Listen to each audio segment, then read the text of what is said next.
మంచివారి పొందు మహిళలు దొరకదు. మంచివారి పొందు మహిళలు దొరకదు. దుష్టులెందరైన దొరుకుచుండ్రు. కనికిరాలు చూడ కలభయందైనను.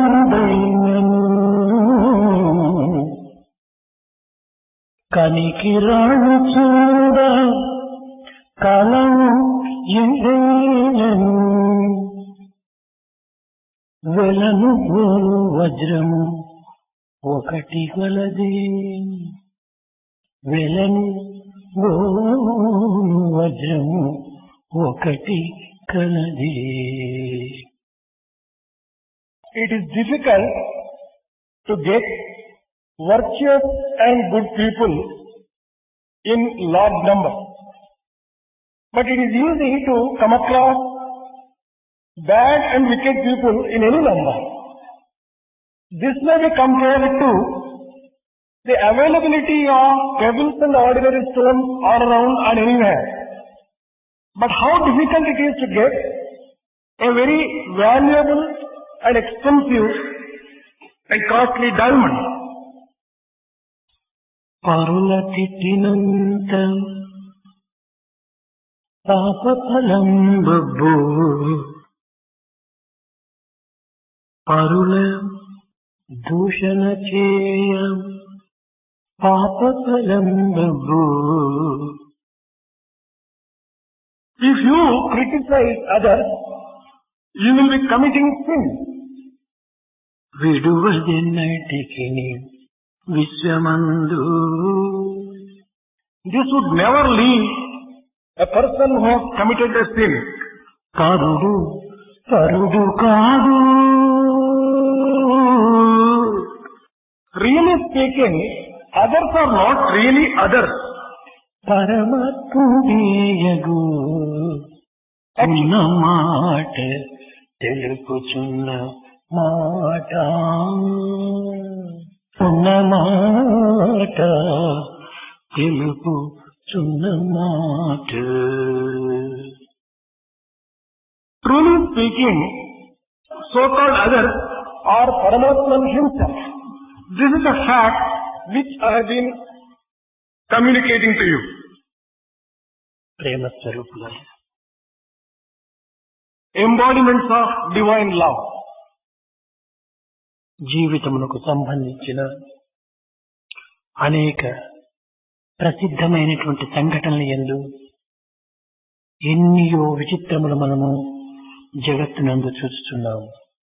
We have been witnessing quite a few extraordinary things in life which will be strange. ఇట్టి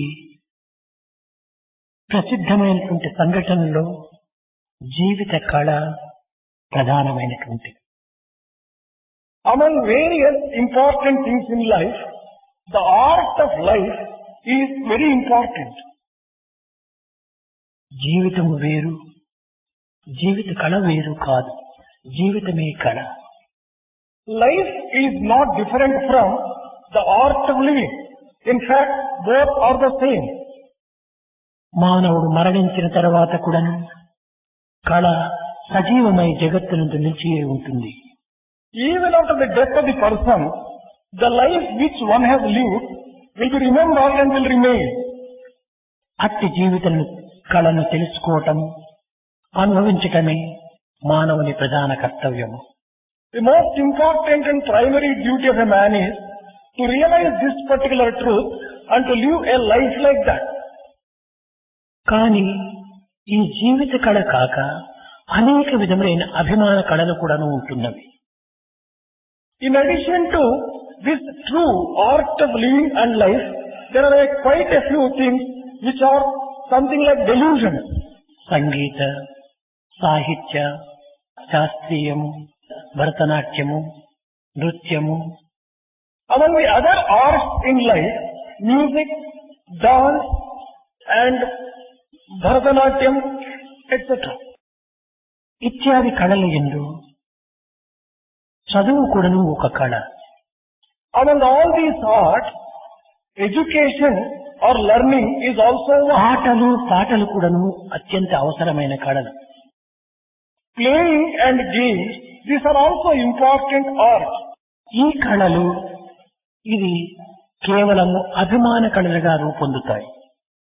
All these sports and arts which have been just explained now, అభిమాన కళలు ఆయుష్ జగత్తునకు మాత్రమే సమన్వయమవుతాయి. these arts have got reference and relationship with the phenomenal world. కానీ జీవిత కళ అంతరాత్మకే సంబంధించినటువంటి యొక్క ఆనంద కళ. But the art of correct living and true living refers to the transcendental world. ఒక చిత్రకారుడు అనేక వర్ణముల చేత చక్కని అందమైన చిత్రాన్ని వర్ణిస్తాడు, లిఖితం చేస్తాడు. A painter, with the help of a number of beautiful colors and paints, will sketch a beautiful figure. ఈ వర్ణముల చేత ఒక ముడి అయినటువంటి యొక్క పదార్థములను చేర్చి కూర్చి చిత్రమైనటువంటి యొక్క రూపమును చిత్రించినట్టుగా మానవుడు మంచి భావములతో, మంచి తలంపులతో, మంచి ఆచరణలతో తన యొక్క జీవిత కళను అందమైన ఆనందమైనటువంటి జీవిత కళగా చిత్రించుకోవాలి. Just as a painter paints a beautiful figure with the help of a number of colors and paints, so also every human being, with the help of good thoughts, good actions, good feelings, has to live an art of life which will be very beautiful. ఇక్కడ ఎంతకాలం జీవించాడు అనేటువంటి ప్రశ్న ప్రధానమైనటువంటిది కాదు. The question for how long a person has lived is not very important here. ఏ రీతిగా జీవించాడు అనేటువంటి విషయాన్ని ప్రధానంగా మనం లక్ష్యం నందు తీసుకోవాలి. We should keep in view what is the type of living that he has lived. How he has lived is more important. కాలము చాలా అమూల్యమైనటువంటిది. Time is extremely valuable. అమూల్యమైన కాలమును అరక్షణము కూడాను మనం వృధా చేయరాదు. Such valuable time should not be wasted even to the extent of a moment. రేపు చేయవలసినటువంటి మంచి కార్యమును నేడే చేయడానికి ప్రయత్నం చేయాలి. One has to try to perform good deeds which will not be performed the next day, today itself.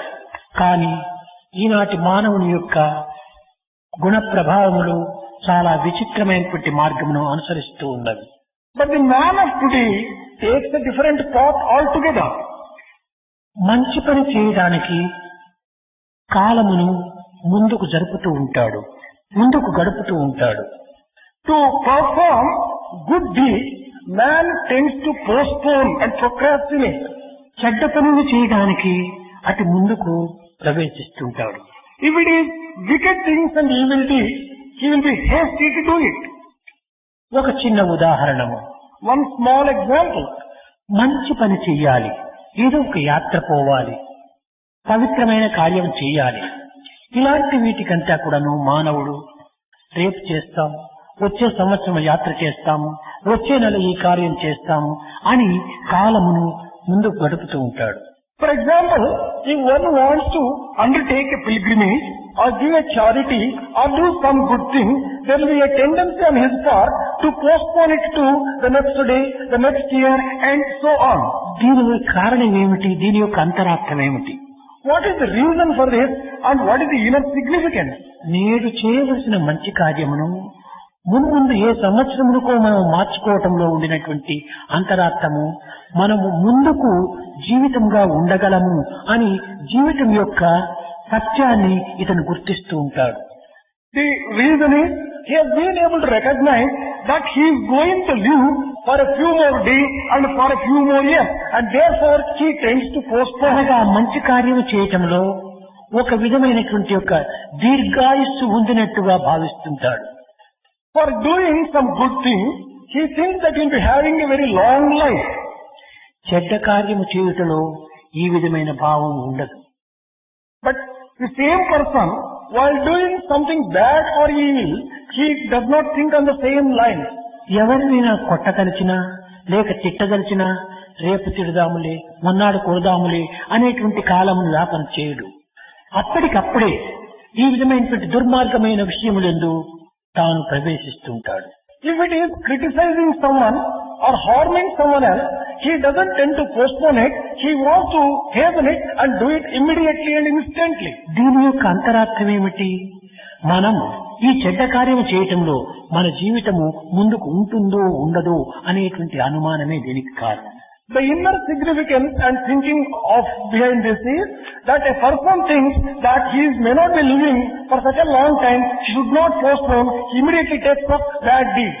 ఏ తర్వాత చెడ్డ కార్యములో షార్ట్ లైఫ్, మంచి కార్యంలో లాంగ్ లైఫ్ అనేటువంటిది మనకు స్పష్టమవుతుండాలి. This goes to prove conclusively and clearly that man thinks for doing bad things he may be having only a short life and he wants to hasten, and for doing good things he wants to procrastinate thinking that he will be having a long life. కనుక మనము long life, happy life, healthy life మనం అనుభవించవలనంటే మనకు మంచి కార్యముల యందు, మంచి తలంపుల యందు, మంచి కళల యందు మన జీవితమును అంకితం చేయాలి. If one wants to really live a long life, happy life and healthy life, one has to undertake good thoughts, good words, good deeds so that he will be able to enjoy these things. ముఖ్యంగా మానవ జీవిత కళకు కొన్ని నియమములను, హద్దులను మనం ఏర్పరచుకోవాలి. Most importantly, one has to put down certain limits, have to be set by each individual. కనుక బాల్యము నుండి ఈ విధమైన క్రమశిక్షణను మనం అనుసరిస్తూ పోయినప్పుడు మన భవిష్యత్తు జీవిత కళగా రూపొందుతుంది. Right from young days, if one lives a disciplined life, a regulated life, one will be able to just live a happy life in future. మొదటిది పని, First thing is work and action. రెండవది వాక్కు, The second one is word. మూడవది ఆహారము, The third one is food. నాలుగవది నిద్ర, Fourth one is sleep. ఐదవది వ్యాయామం. The fifth one is physical exercise. ఈ 5 క్రమశిక్షణలు కూడాను మనకు పంచ ప్రాణములుగా మనం భావించాలి. We must treat all these 5 types of exercises and other things which are mentioned as 5 important life breaths. మొట్టమొదటిది పని. First one is work. ఏ సమయంలో, ఎప్పుడు, ఏ విధముగా ఈ పనిని చేయాలి అనేటువంటి ఒక నియమాన్ని మనం అనుసరించాలి. One has to follow a regulation and discipline as to what type of work has to be done and at what appropriate time and how to do it. This has to be kept in view. దీనిలో మనము 5 ప్రశ్నలు వేసుకోవాలి. In this regard, one has to put 5 questions. ఎందుకు, ఎప్పుడు, ఎక్కడ, ఎవరు, ఏ విధంగా. What, why, where, how and with whom. ఈ విధమైనటువంటి ప్రశ్నలు వేసుకొని మనం కార్యంలో ప్రవేశించాలి. Putting these questions to ourselves, then we'll have to enter into doing the work. ఈ యొక్క పని యందు ఒక క్రమబద్ధమైనటువంటి కాలాన్ని నిర్ణయం చేసుకోవాలి. One should have certain regulations regarding the time while doing the work. ఎప్పుడంటే అప్పుడు, ఏ పని అంటే ఆ పని చేయడానికి ప్రయత్నించరాదు. One should not undertake any work at any time. కనుక మనము ఏ సమయమునందు ఏ పని ఏ విధంగా ఎక్కడ ఎవరితో చెయ్యాలి అనేటువంటి దాన్ని మాత్రమే మొట్టమొదట నిర్ణయం చేసుకోవాలి. In the very first place, one has to take a resolution and come to a decision regarding what work has to be done, where it has to be done, when it has to be done, how it has to be done, with whom it has to be done. కానీ ఈ ప్రశ్నలు మనం వేసుకోకుండా పనిలో ప్రవేశిస్తున్నాం కనుకనే ఇందులో అశాంతి, కొన్ని విధమైనటువంటి అపకారము, కొన్ని విధమైనటువంటి విచారములు మనకు వెంటాడుతూ వస్తున్నాయి. As we tend to undertake work without answering these questions, we tend to become worried. We also get into lack of peace of mind and other problems. రెండవది వాక్కు. The second one is word. ఈ వాక్కు నాలుకకు సంబంధించినటువంటిది. This is in relation to the tongue, use of tongue. నాలుక 4 విధములైనటువంటి పాపములు చేస్తుండాలి. Tongue tends to commit 4 types of sins. మొదటిది అసత్యమాడటం. The first one is telling untruth. రెండవది దూషించిన పరులను దూషించటము. The second one is criticizing others. మూడవది చాడీలు చెప్పటము. The third one is carrying complaints. నాలుగవది అతి భాష మాట్లాడటం. The fourth one is indulging in unnecessary and too much talk. ఈ 4 విధములుగా మన యొక్క నాలుక కొంత పాపముల్లో ప్రవేశిస్తూ ఉండాలి. Our tongue tends to commit sins in these 4 directions. ఈ 4 విధములైనటువంటి పాపములకు మనము గురి కాకుండా ఈ యొక్క జీవిత కళను పోషించడానికి పూనుకోవాలి. We have to develop the art of living a life without subjecting ourselves to these 4 kinds of sins. ఇంకా 5వది చాలా ప్రధానమైనటువంటిది. The 5th one is most important, very important. ఇది మనము ఇచ్చేటువంటి యొక్క మాట యొక్క బలం. And that is regarding making promises. దీనిని మన ప్రాణము పోయినా కూడాను సరే ఈ మాటను మాత్రం మార్చకూడదు. Even at the cost of losing one's life, one should not change his word. One should not give up his promise. పురాణమునందు సత్యం నాస్తి పరో ధర్మ, సత్యమునకు మించినటువంటిది, ప్రమాణమునకు మించినటువంటిది మరొక జీవిత కళ లేదు అని చెప్పని నిరూపించింది. The same thing has been proved by our mythological texts, that there is nothing which is greater than truth itself. ఎన్ని కష్టములు వచ్చినా, ఎన్ని బాధలు వెంటాడినా, ఎన్ని నిందలు వచ్చినప్పటికీ మనం ఇచ్చినటువంటి మాటను నిలబెట్టుకున్నటకు ప్రయత్నించాలి. Whatever be the difficulties we come across, whatever be the problems we face, whatever be the criticism that we have to encounter, we should live up to our word and keep our word at any cost.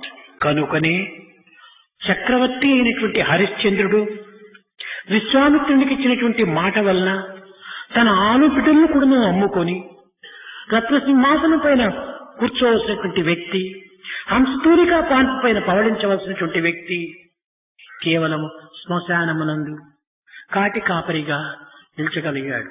దీనికి కారణం ఏమిటి? తన మాటను తాను నిలబెట్టుకునే కోసమని. This is the very reason why Emperor Harishchandra had to give up his kingdom, his family. He has to sell away his son and accept very hard, difficult things in order that he keeps up his word. మాట పోవటము ప్రాణం పోవటమే. Losing one's word is almost equal to losing one's life. ఇచ్చిన మాటను కాపాడుకోవటమే ప్రాణ సంరక్షణ. Protecting one's own life really means keeping up the word which one has given to కనుకని others. హరిశ్చంద్రుడు మరణించినప్పటికీ సత్య హరిశ్చంద్ర అనేటువంటి కళ యుగములు మారినా, జగములు కదిలినా శాశ్వతమైనటువంటి పేరుగా సార్థకత నొందాడు. That is the reason why the name of Harishchandra is going by Satya Harishchandra's name, and it has been so permanent, whatever will be the changes in the time which may come about. తాత్కాలిక తృప్తి నిమిత్తమై, తాత్కాలికమైనటువంటి స్వార్థ నిమిత్తమై, తాత్కాలికమైనటువంటి జీవిత నిమిత్తమై శాశ్వతమైన, సత్యమైన, నిత్యమైనటువంటి యొక్క ఈ వాక్కును మనము మరణింప చేయరాదు, హింసించరాదు. For the sake of temporary benefits, temporary gains and temporary achievements and success, we should never give up the word and the promise which is so sacred, so lasting, so permanent. మనము మరణించినా కూడాను మన సత్యము మరణించేటువంటిది కాదు. Even if we die, the word that we have given and the life that we have lived is not going to be lost. ఇదే నిజమైనటువంటి జీవిత కళ. This is, truly speaking, true art of life. కనుకనే వాక్కును ఒక పవిత్రమైనటువంటి రీతిగా మన యొక్క ప్రామిస్సును, మన యొక్క వాగ్దానమును పవిత్రమైనటువంటిదిగా నడుపుకోవటమే జీవిత కళకు రెండవ శోభ. A second thing which gets splendor to life is to keep up the promises which are given and to see that one lives up to one's word at any cost. మూడవది ఆహారము. The third one is food. ఈ ఆహారము ఎప్పుడంటే అప్పుడు, ఎక్కడ చిక్కితే అక్కడ, ఏది ఎవరు పెడితే అది దాన్ని భుజించడానికి ప్రయత్నించరాదు. One should not be ready to take food wherever he gets, in whatever form he gets, in whatever quantity he gets. He should not be ready to do that. కాల నిర్ణయం గావించుకొని ఆ సకాలం నందు మాత్రమే మనం చక్కగా భుజించాలి. In keeping with the regularity of the timing, we'll have to just take the food.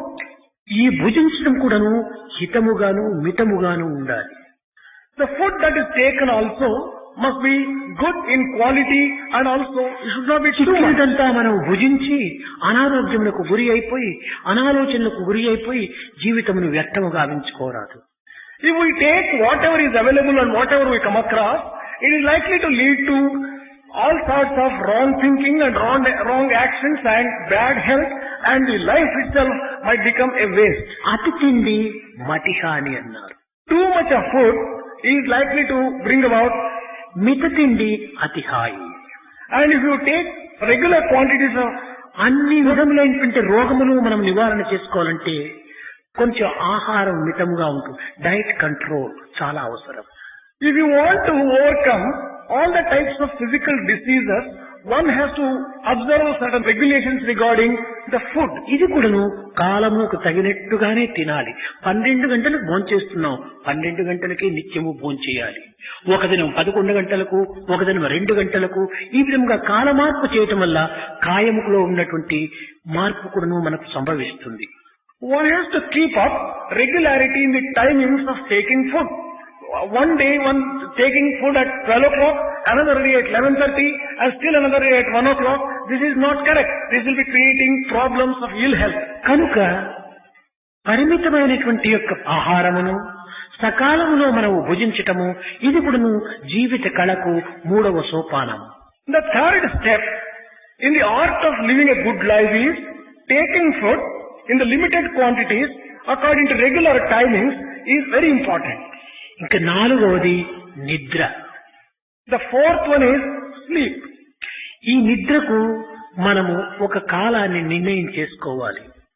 For sleep also we should have some fixed timing. మనకు ఉండినటువంటి 24 గంటల లోపల 4 విధములుగా దీనిని భావించుకోవాలి. The 24 hours of time that is available in a day for us, we have to divide that into 4 parts and 4 divisions. 18 నుంచి 30 సంవత్సరం వరకు ఉండినటువంటి వయసు లోపల దినమునకు 6 గంటలు మాత్రమే మనం నిద్రించాలి.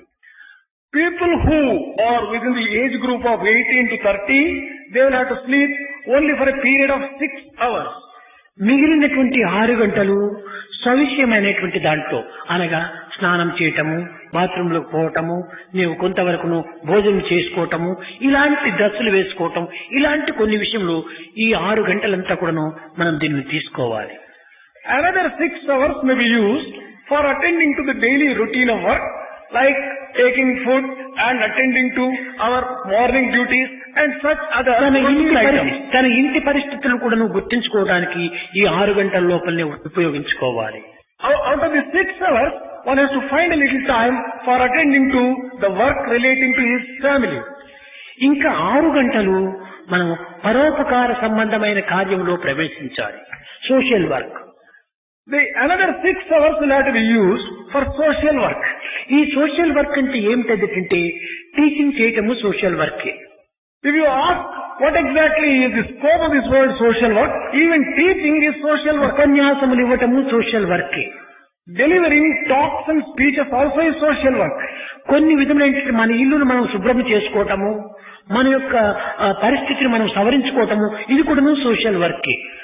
Keeping our house clean and attending to such other things also is a part of social work. మన పరిసర ప్రాంతములంతా కూడాను కొంత పరిశుద్ధంగా గావించుకోవటం కూడాను సోషల్ వర్కే. In our neighborhood, physical environment will have to be just put in the proper form. That is also social work. పరిశుద్ధమైనటువంటిదిగా ఉంచుకోవటము social వర్కే. Keeping pure his room also is social work. కనుక ఈ విధమైనటువంటి దాంట్లో మనము 6 గంటలంతా కూడాను మనం దీన్ని ప్రవేశపెట్టాలి. 6 hours will have to be allocated for this type of work. ఇంకా 6 గంటలు ఉంటున్నది. 4 గంటల 24. ఇంకా 6 గంటలంతా కూడాను ఒక ఆధ్యాత్మిక మార్గములో కొంతవరకును గ్రంథ పరిచయము, గ్రంథ పఠనము, లేక జపము, లేక ధ్యానము, లేక యోగము, ఇలాంటివంతా కూడాను ఇవంతా కూడాను ఒక 6 గంటలు దీనికి ప్రవేశపెట్టుకోవాలి. There is a balance of 6 hours left, and this 6 hours will have to be used for spiritual exercises like doing japam, meditation, and reading good books, religious books, etc.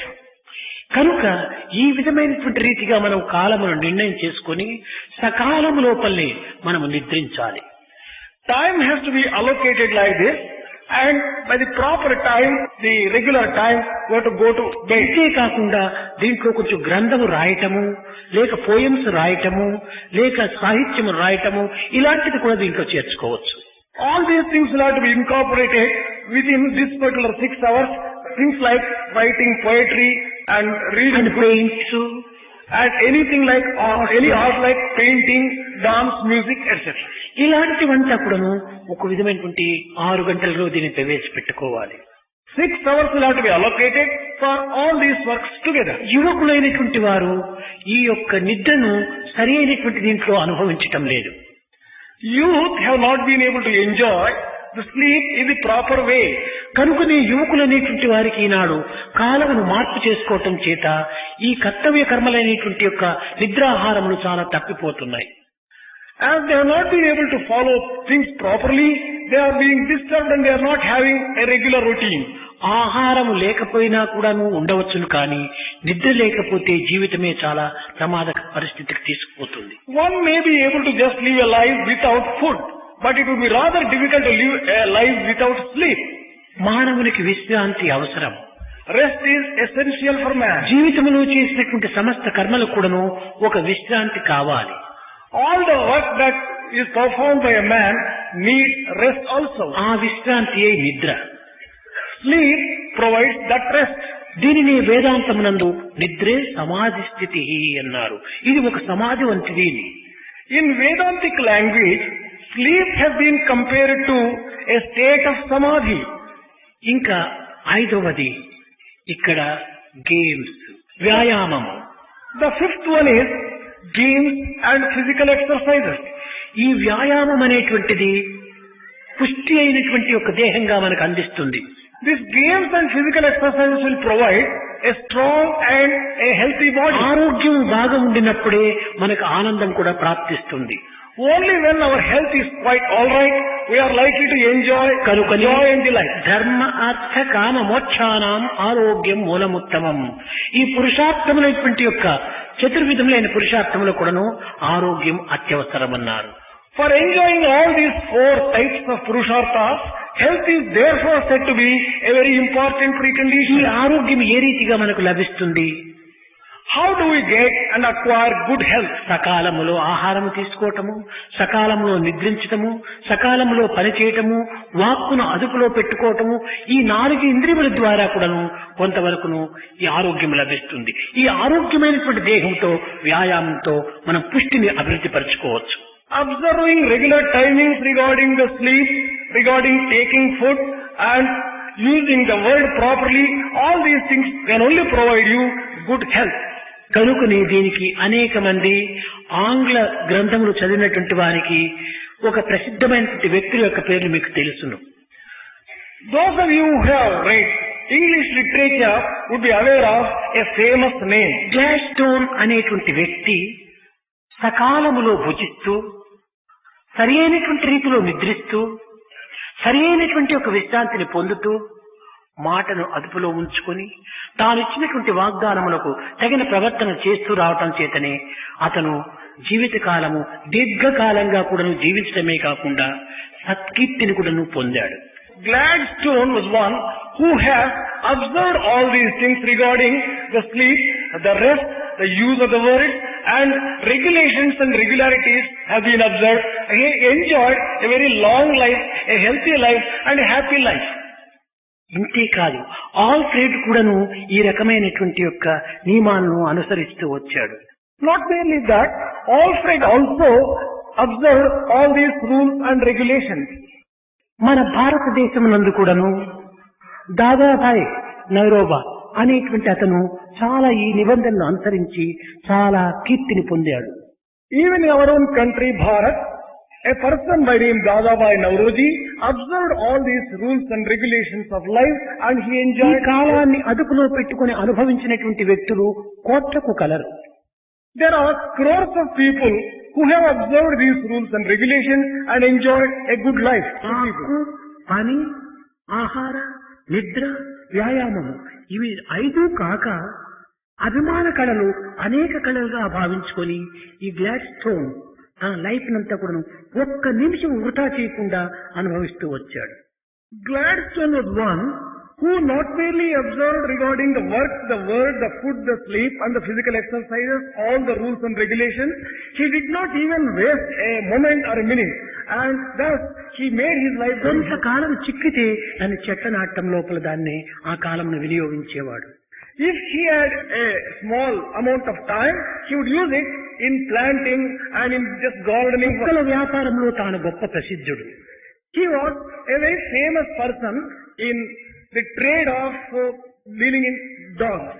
ఇంతేకాదు రాజ్య పరిపాలన విషయం నందు కానీ యుద్ధ సంబంధమైనటువంటి యొక్క రాజకీయ తంత్రం నందు కానీ ఇతను మహా చాకచక్యం గలవాడు. He had an extraordinary skill in the areas of the politics and in the government and also in waging wars, in warfare. మధ్య మధ్య సమయం చిక్కినప్పుడు గ్రంథములు రాయడానికి ప్రయత్నించేవాడు. Whenever he got a little time, he was taking to writing the books. మానవునికి క్రమశిక్షణ ప్రధానమైనటువంటి యొక్క కర్మలని విచారం చేసి ప్రచారించినటువంటి వాడు. He was one who believed and also spread the faith in discipline, and discipline brings about a good life. ఈ discipline లోపల అన్నింటి ఎందే కాకుండా ఈ యొక్క వ్యాయామము అనగా స్పోర్ట్స్ నందు చాలా ప్రత్యేకమైనటువంటి యొక్క డిసిప్లిన్ ను అనుసరించాలి. While discipline is important in all walks of life, discipline is specially important in the field of sports. జయాపజయములు ప్రధానము కాదు, డిసిప్లిన్ చాలా ప్రధానం. Success and failure are not very important. Discipline is very important here. మన discipline తప్పి మనం జయమైనప్పటికీ అది అపజయం కిందనే తోస్తుంది. Violating discipline, even if we achieve success, it would amount to a real failure and a defeat. మనం అపజయమైనా మంచిది, అపజయంతో కీర్తిని సంపాదించుకుందాము, జయముతో అపకీర్తిని సంపాదించుకుంటే ప్రయోజనం ఏమిటి? Instead of getting success and bad name, it is better even if at the cost of defeat we observe discipline and earn a good మనం name. ఆటలు ఆడేటువంటి సమయం లోపల డిసిప్లిన్ చాలా ప్రధానంగా తీసుకోవాలి. While playing games, we have to take discipline as a very important ఈ factor. Discipline లోపల words ను కూడాను చాలా సూక్ష్మంగా వినియోగించాలి. While using the word, we will have to just observe a great discipline. కనుకని ఈ యొక్క గ్లాడ్స్టోన్ అనేటువంటి వాడు చెప్పేటువంటి వాడు your world is your God అని. That is the reason why Gladstone was telling that your word is your God. నీ వర్డే నీ దైవము. Your word is your own God. నీ వర్డ్నేమన్నా నువ్వు తప్పితిగా దైవాన్ని తప్పిపోయినటువంటి వాడు అవుతావు. If you have violated your own word, you have violated the principle laid down by God himself. ఈ ఆటలాడే సమయంలో అనవసరమైనటువంటి శబ్దములు మనం ప్రయోగించిపెట్టరాదు. While playing games, we should not indulge in unnecessary words. కేకలు వేయటము, గెలిచినామని చెప్పిన ఉత్సాహంతో ఏదో కొన్ని విధమైన ఉద్రేకాలు చేయటము, ఇది ఒక విధమైనటువంటి పిచ్చితనం యొక్క లక్షణాలు. Shouting unnecessarily, getting excited is a sign of madness when one is participating in the sport. గెలిచిన వారు ఆనందంగా ఉద్రేకంగా ఉన్నప్పుడు ఓడిపోయినటువంటి వారికి ఒక విధమైన నిరాశ నిస్పృహ ఏర్పడుతుంది. When that particular team or person who has achieved success, when he is happy and courageous, the person who is defeated in మన వల్ల మనం ఇతరులకు నిరుత్సాహాన్ని కానీ నిస్పృహ కానీ మనోబాధకు కానీ అవకాశం అందించరాదు. అది నిజమైన జయం.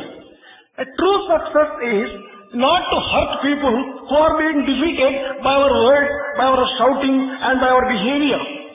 ఇది కేవలము ఓడిపోయినటువంటి వారిని మరింత హింసించినటువంటి రీతిగా అవుతుంది. ఇది ఒక క్రూయల్గా ఉంటుంటాది. ఇది మనిషి యొక్క స్వభావం కాదు. It amounts to unnecessarily putting them to mental strain and pressures and worry, and it amounts to cruelty if we indulge in such things. ఆటకు ఆట, మాటకు మాట, హృదయానికి హృదయంగా ఉంటుండాలి. There should be a strict discipline in observing games, using words, and in the matters of love and heart. ఆటకు మాటకు భిన్న భేదం ఏర్పడకూడదు.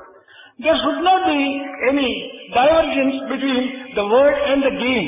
గెలిచినామనేటువంటి అహంకారంతో మనం ఉర్రు తొలగరాదు. We should not value, we should not anger on account of the success that we have achieved in the games. కర్తవ్య కర్మను మనం నిర్వర్తించాలి. We have to discharge our duties. యత్న ప్రయత్నములు మానవ ధర్మము, జయాపజయములు దైవాధీనం. అంతేకాని జయము నాది అనేటువంటి అహంకారంతో మనము ఓడిపోయినటువంటి వారిని మరి బాధించడానికి ప్రయత్నించరాదు.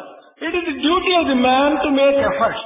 Success or failure depends upon God's will.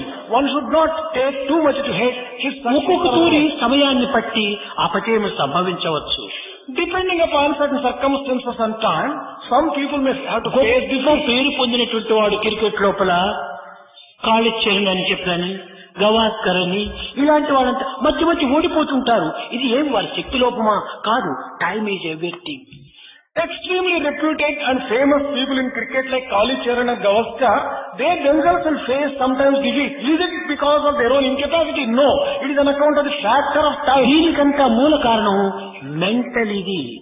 Depression, confusion ఇవంతా కూడా చేరి ఈ అపజయానికి కారణం ఏర్పడుతుంది. The reasons for defeat is mental depression and mental confusion. కొంతమంది ఆటకు ముందుగా చాలా నర్వస్నెస్ వస్తుంది. Some people are subjected to extreme nervousness before the games are played. కావాల్సినంత యాక్షన్లు అంతా చేస్తుంటారు. ఇంకా they will be showing themselves in doing different types of అక్కడ exercises. నడుము తిప్పటము, చేతులు తిప్పటము, చేతులు కొట్టుకో, ఇవంతా కేవలం వీక్నెస్ యొక్క లక్షణాలు. While playing games, being unnecessarily showing oneself off, it is a weakness. నిజముగా ఆటగాడు ఈ యాక్షన్లు ఏమాత్రం కూడా చేయడు. A good player will never be showing. ఆ బాలు వేయాలంటే ఇట్ల పెట్టి ఇట్లా ఇవంతా కేవలం అది ముందుగానే చేసి ఉండాలి. నిజమైనటువంటి నర్వస్నెస్ లేకుండా గినిపోతే ఈ విధమైనటువంటి యాక్షన్లు మనం చేయరాదు.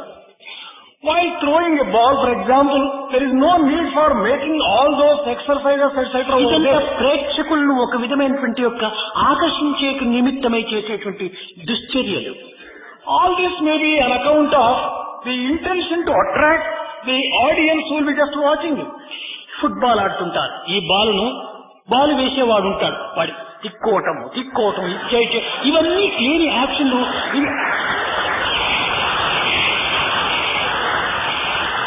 ఇవన్నీ అసహ్యకరమైనటువంటి యొక్క వీక్నెస్లు.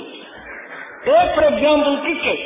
While bowling, one takes the ball and unnecessarily goes on rubbing the ball against one's body. All this is an unnecessary weakness and is a mean show. ఇంతే కాకుండా తిక్కోవడానికి ఇంకెక్కడ ప్రదేశాలు లేవా వాళ్లకు? Even for rubbing the ball, ఇవన్నీ ఈ ప్రేక్షకులను అనేక రకములుగా ఆకర్షించే నిమిత్తమై చేసేటువంటి ఒక చర్యలు. all these things are steps to unnecessarily and unduly attract the attention of the audience. అయితే మన విద్యార్థులలో అలాంటి దుశ్చర్యలకు ఏమాత్రం కూడా అవకాశం ఉండరాదు. But in our boys, in our students, such bad and weak క్రమాన్ని మాత్రం అనుసరించాలి. we have to observe discipline. ఈ క్రమం లోపల మనం ఓడిపోయినా మంచిదే కానీ ఈ ఆట క్రమానికి విరుద్ధంగా మనం నడచరాదు. Observing discipline, even if we are defeated, it is okay.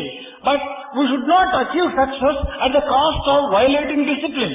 ఒక చిన్న తమాషా నిన్నటి జరిగినటువంటి విషయంలో One small example or which happened. కొంతమంది టీచర్స్ స్పూన్ పైన నిమ్మకాయ పెట్టుకున్నారు. Some teachers, while the lemon and spoon walk, they were keeping the line on ఆ the నిమ్మకాయలు కింద పడిపోతే ఎత్తి పెట్టుకోవడం ఇది క్రమశిక్షణకు విరుద్ధము. When the line fell down, they pick it up again and put it on the spoon. This is indiscipline and against the rules of the game. కొంతమంది speed walk అని పెట్టారు, క్విక్ వాక్ అని పెట్టారు. And there was a walking race. ఈ quick walk లోపల walking race లోపల పరిగెత్తారు. ఇది మంచిది కాదు. ఇది రన్నింగ్ రేస్ కాదు, ఇది walking race.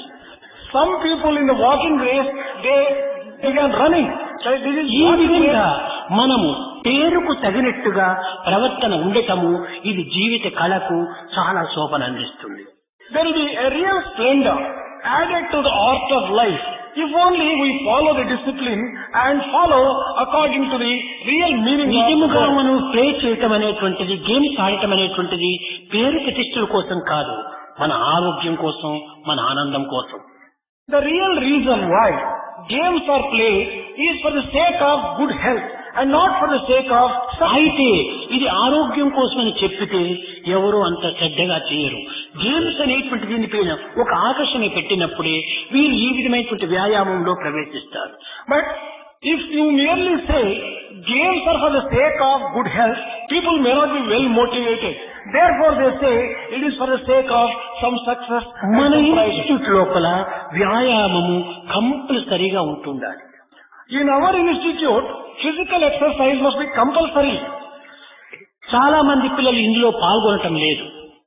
Quite a few students are not participating in these games. ఇది చాలా తప్పు. This is rather wrong. కారణం ఏమంటే మీకు అన్ని కళలు ఉండొచ్చు. మ్యూజిక్ మీకు చాలా ఇష్టంగా ఉండొచ్చును, కానీ కొన్ని వాయిద్యాలు మీకు ఇష్టంగా ఉంటుండొచ్చును, ఇంకా కొన్ని రైటింగ్స్ ఇష్టంగా ఉండొచ్చును, పెయింట్స్ ఇష్టంగా ఉండొచ్చును, కానీ ఇది కూడా దాంట్లో ఒక భాగంగా మీరు తీసుకోవాలి. Some of you may be having a special liking for painting, for music, for instrumental music and such other things. But you'll have to consider playing games also. ఏ విధంగా చేస్తున్నట్టే మన మనసు యొక్క దీన్ని బ్యాలెన్స్ చక్కగా పోషిస్తూ వస్తుంది.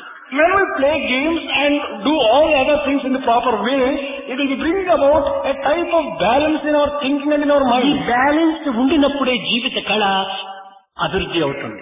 Only when there is a balance in the mind, then the art of life will అప్పుడే shine.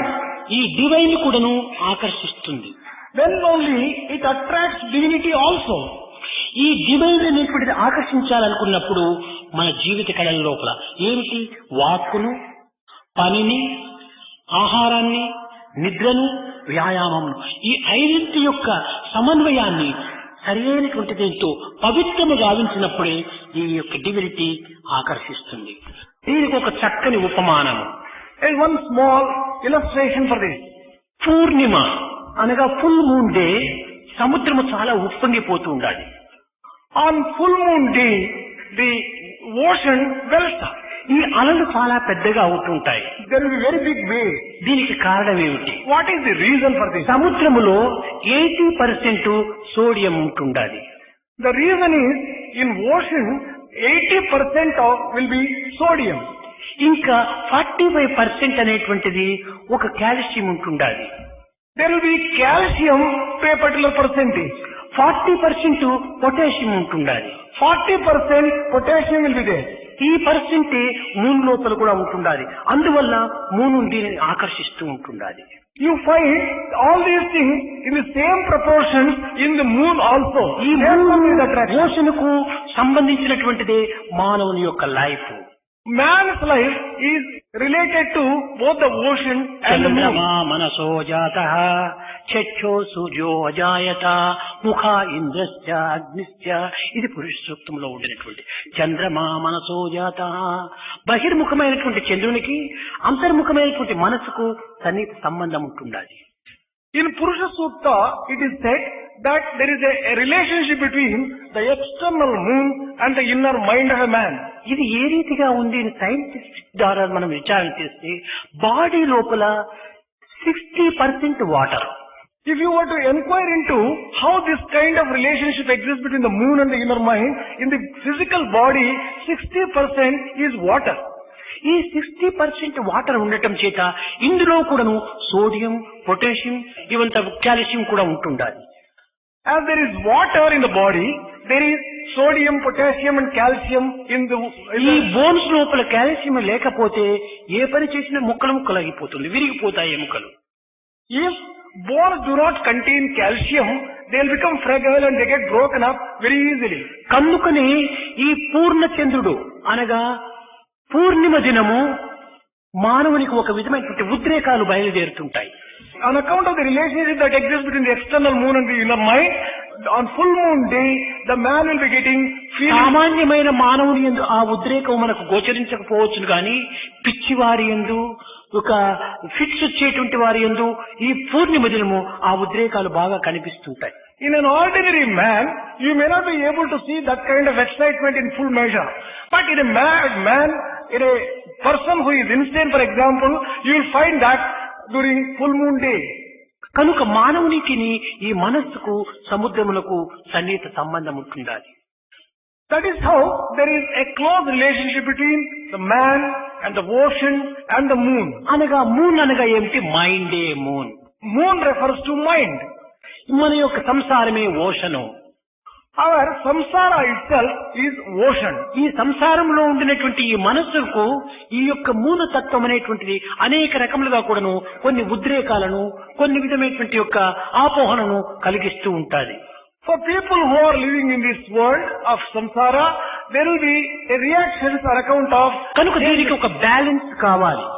There is a need for bringing about balance in one's thinking. Balance లేకపోతే జీవితం పూర్తి మన ఎనర్జీ అనేటువంటిది అలర్జీగా మారిపోతుంది. If one does not have balance in life, one's energy may become a problem and it will lead to allergy. ఈ allergy కావటమే మన weakness కు మూల కారణం.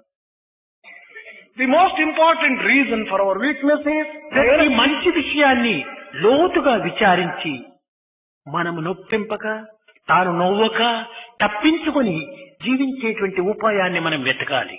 We'll have to inquire in depth into all matters and chart out a way of life which will not hurt ఈ you.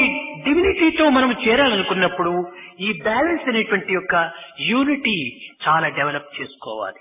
If you really want to join divinity, you'll have to develop unity, then only you'll be able to do it. ఈ unity లోపల purity ఉండాలి. In unity, there should be purity. స్వార్థరహితమైనటువంటి భావము, త్యాగమయమైనటువంటి భావము మనలో అభివృద్ధి పరచుకోవాలి. There must be a feeling of selflessness which is developed in us. చాలా మంది ఈనాడు ప్రపంచం యొక్క అల్లకల్లోలములకు కానీ అశాంతికి కానీ కారణం ఏమిటో అనేటువంటిది ఏ సైంటిస్ట్ కూడా యోచించడం లేదు. No scientist is thinking the reasons for the turmoil and the lack of peace in the world. తమ యొక్క స్వార్థము, తమ యొక్క పేరు, తమ యొక్క ప్రతిష్టల కోసము పాటుపడుతున్నారు కానీ జగత్తు గతి ఏమిటి అనేటువంటిది ఏమాత్రం యోచించడం లేదు. All these scientists are interested more in their own selfish interest and they are worried about their own name and fame. They are not worried about the welfare of the world. కనుకనే మనము జగత్తు యొక్క క్షేమాన్ని మనం కోరినప్పుడే ఆ జగత్తు క్షేమంలో మన క్షేమం లీనమై ఉంటుండాలి. Only when we crave for and work for the welfare of the world, our welfare also will be achieved. కనుక మనము జగత్ కళ్యాణాన్ని మనము దృష్టిలో పెట్టుకోవాలి. Therefore, we should always keep in mind the welfare of the world. మన యొక్క దేహంలో కూడాను ఏ పదార్థములు ఎంతెంత ఉండాలో అంతంత ఉండినప్పుడే మనం దేహం కూడాను ఆరోగ్యాన్ని అందుకుంటాం. We would be able to enjoy sound health only when we are having all the things in the right proportion inside the body. కనుక యువకులైనటువంటి విద్యార్థులు మొట్టమొదట వాక్కును అదుపులో పెట్టుకోవాలి. Students in their youth must therefore exercise a strict control over their tongue. బాధించేటువంటి మాటలను మనం ప్రవేశపెట్టరాదు. We should never use words which are likely to hurt others. మనం ఇచ్చినటువంటి మాటలను తప్పించుకోవడానికి ప్రయత్నం చేయరాదు. We should never stray away from the word once it is given to us. మనం చేసేటువంటి పనిని ఒక నియమంలో చేయాలి.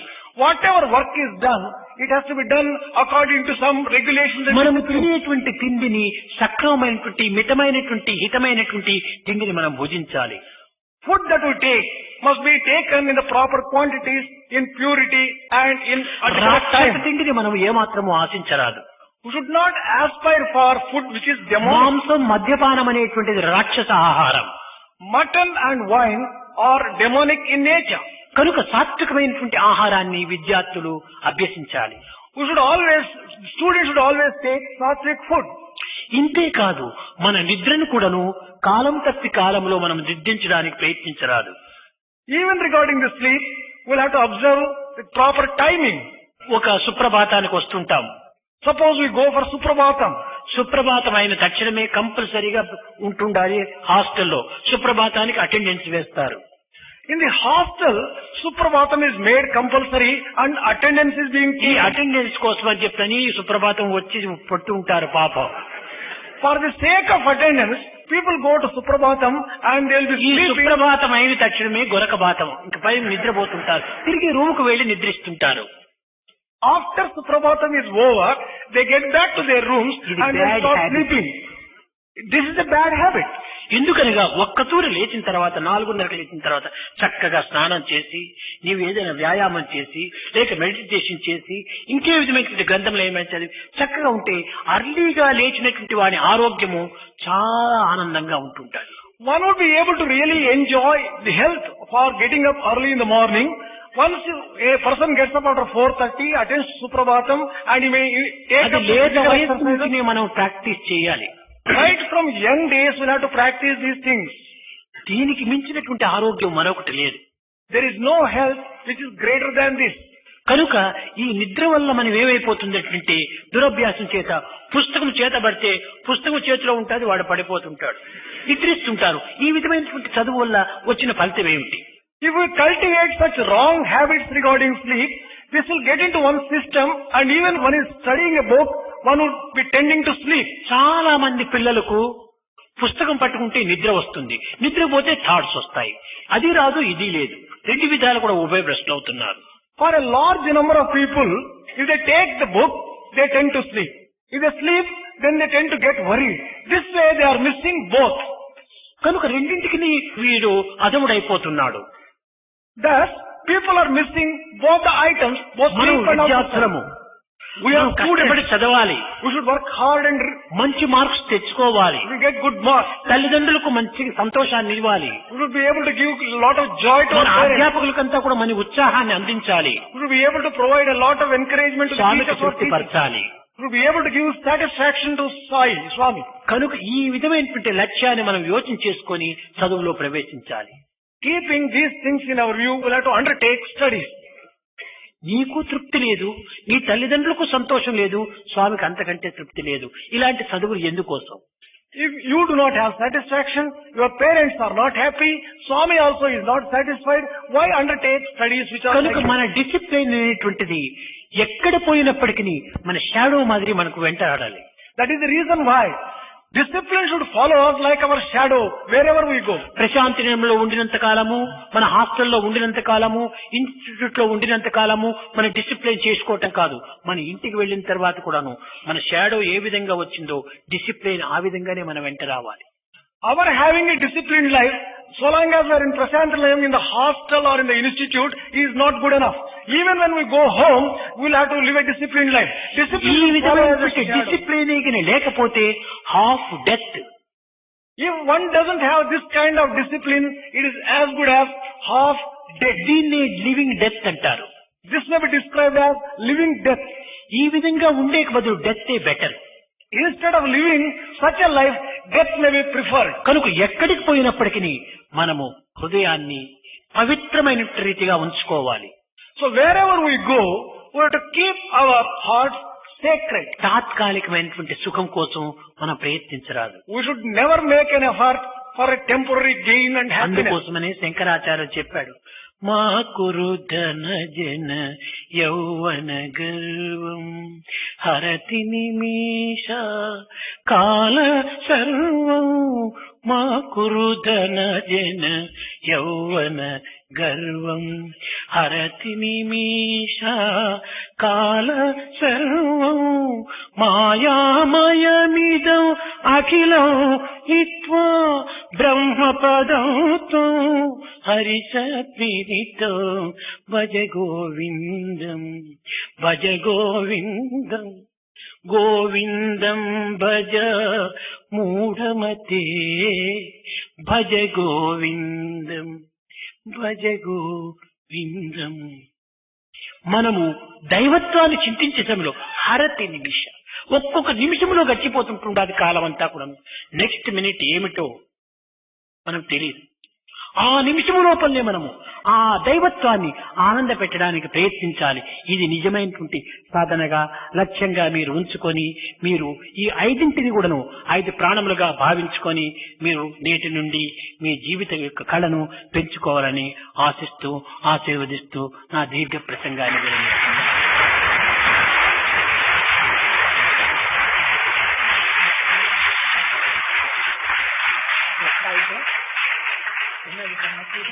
Sri Shankaracharya has just said, why are you proud of your wealth, your youth and your own relatives and your material possessions? It will be going away in a trice. Think of the Lord before it is too late. And that way we will have to just observe all these things relating to food, work, sleep, work and also physical exercise gives joy to Swami, and that Swami is bringing this discourse to a close. भजन बिना सुख शांति नहीं,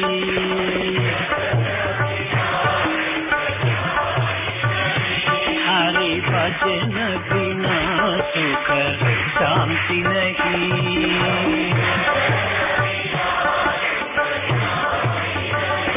हरि नाम बिना आनंद नहीं,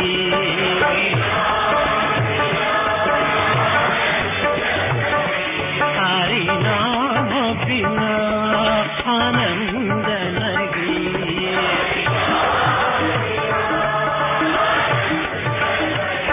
प्रेम भक्ति बिना उद्धार नहीं,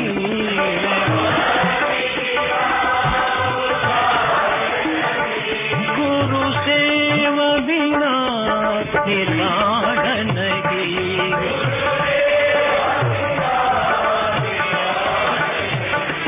हरि भजन बिना सुख शांति नहीं,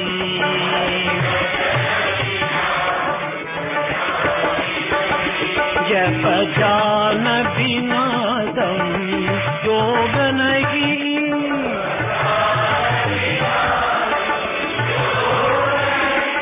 जप जान बिना दम योग नहीं,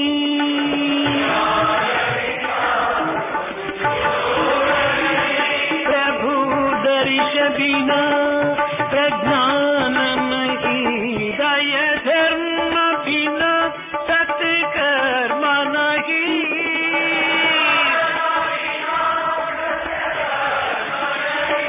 भगवान बिना कोई अपना नहीं,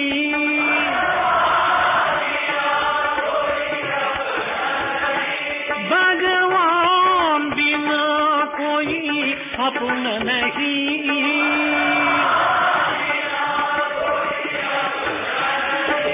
हरि नाम बिना परमात्मा नहीं,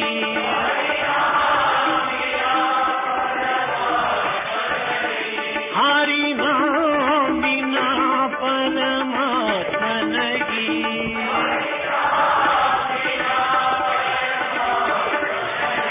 हरि भजन बिना सुख शांति नहीं,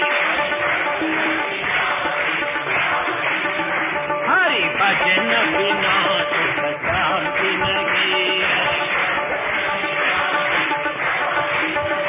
हरि नाम बिना आनंद नहीं,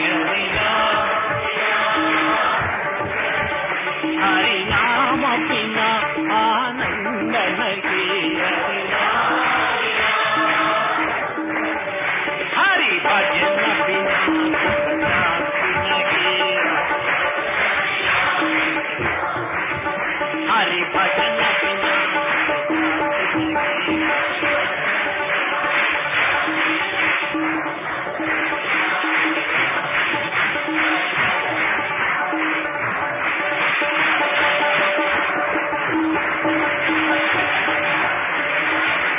हरि नाम बिना आनंद नहीं, हरि भजन बिना